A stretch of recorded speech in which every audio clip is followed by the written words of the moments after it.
Nordjysk Nyskaber, det er en slags x-faktor for erhvervsliv. Det giver os mulighed til at spotte nye talenter. Nogle unge, der har en masse gode idéer.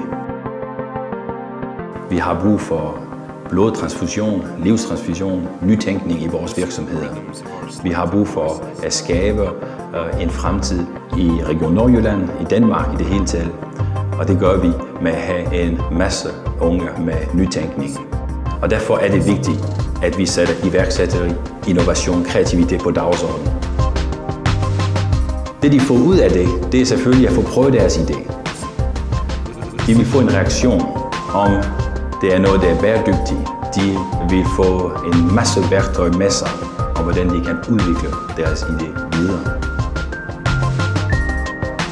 Vi har brug for, at de udfordrer det vi er, dem vi er.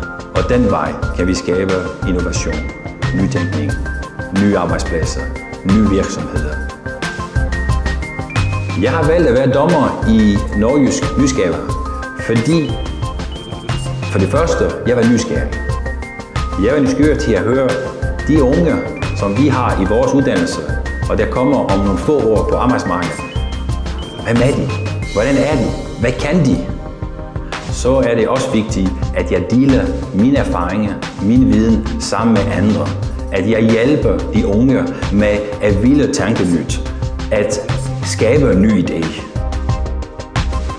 En god idé for mig, det er noget, der gør, at vi tænker og at vi bevæger os fremad. Det vi gjorde i dag, jeg har en god idé. Det gør vi på en anden måde i morgen. Det gør vi på en bedre måde i morgen. Det er for mig en god idé. Så enkelt er det. Men så svært er det at gennemføre.